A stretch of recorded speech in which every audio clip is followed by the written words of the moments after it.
Bonsoir chers internautes, Pascal Yorobi pour Social TV.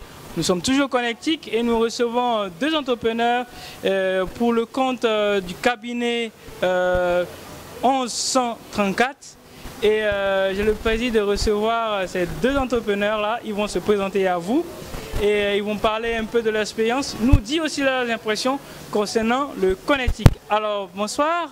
Bonsoir, je me présente, je m'appelle Samira Kadas et j'ai participé à ce premier networking connectique ce soir et je suis ravie et ma première impression c'est que le réseau est très actif à Abidjan. Ok, merci. Bonsoir, Pascal Gueug, j'accompagne donc le cabinet 1134 avec Samira et le connectique c'est une super expérience pour nous parce qu'on s'aperçoit qu'il y a des choses assez similaires en France et on est content de voir que ça bouge aussi chez vous. Voilà. Okay. Super, alors ils se sont présentés et ils ont donné en même temps leur impression sur ce que c'est le connectique. On ne va pas trop tergiverser, on va leur demander de parler rapidement et brièvement de leur parcours d'entrepreneur, puisque tout à l'heure au Connectique, ils nous ont parlé de leur parcours d'entrepreneur. Ils ne vont pas aller en long en large, mais ils vont être brefs et nous dire en quelques minutes leur expérience d'entrepreneur. Mon expérience d'entrepreneuse, si je puis me permettre, a démarré il y a à peu près une année et j'ai monté un cabinet de conseil spécialisé dans les stratégies de communication et les relations publiques qui s'appelle The Social Corner et dont l'objectif principal est d'accompagner les entreprises à définir leur stratégie de communication et leur plan de communication et leurs relations internes et externes avec leurs différentes parties prenantes et communiquer le plus efficacement. Alors la communication est un mot un peu galvaudé. Aujourd'hui on parle de réseaux sociaux mais ça c'est mon acolyte Pascal qui vous en parlera mieux que moi. Moi mon activité principale est orientée autour de la communication interne auprès des collaborateurs pour faire savoir sur quoi leur entreprise s'engage et ensuite le déploiement des projets spécifiques dans les entreprises, quelles qu'elles soient. Ma particularité étant la responsabilité sociale des entreprises, la RSE ou le Corporate Social Responsibility pour les anglo-saxons. Et j'accompagne des entreprises dans le déploiement.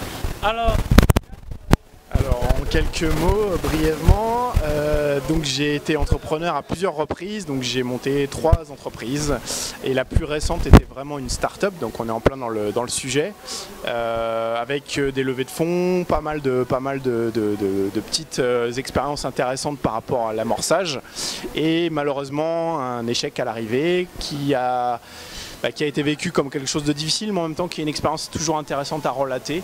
Donc voilà, c'était un peu cette expérience que je voulais vous communiquer aujourd'hui. Et puis aujourd'hui, moi je suis à nouveau auto-entrepreneur, donc c'est un statut particulier en France, mais voilà, je suis toujours sur la voie de l'indépendance. Et je travaille, donc comme je disais, pour le cabinet 1134 sur la partie réseaux sociaux. Voilà. Okay. Voilà, comme le dit Pascal, on peut être serial entrepreneur, donc créer plusieurs entreprises. On peut aussi échouer, mais on peut aussi réussir.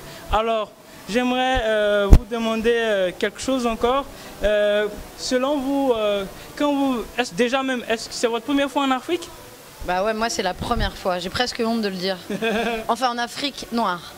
Puisque mes origines arabo-suédoises m'ont permis de voyager déjà à de nombreuses reprises en Algérie, au Maroc, d'où mes parents sont originaires, que je connais merveilleusement bien. Alors vous, c'est pas la première fois parce que... Non, moi je suis abidjanais, moi. D'ailleurs. L'entrepreneurial entre ce qui se passe en Côte d'Ivoire et ce qui se passe en France.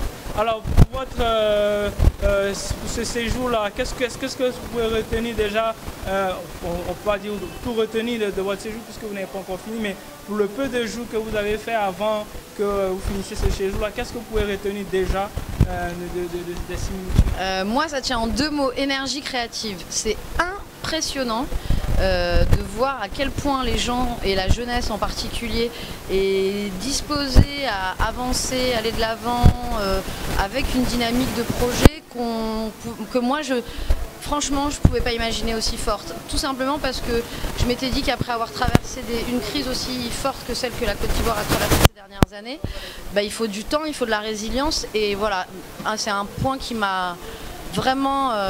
impressionné. Les gens font preuve de résilience et ont une capacité à redémarrer et avec énormément de bon sens et d'intelligence. Moi je suis frappé déjà par la proximité toujours culturelle malgré l'éloignement entre la Côte d'Ivoire et la France. J'ai toujours eu l'impression d'être en famille ici. Et par rapport à l'aspect entrepreneurial, il y a un truc qui est vraiment fort, c'est cette envie de faire des choses, de faire bouger son pays et plus largement l'Afrique.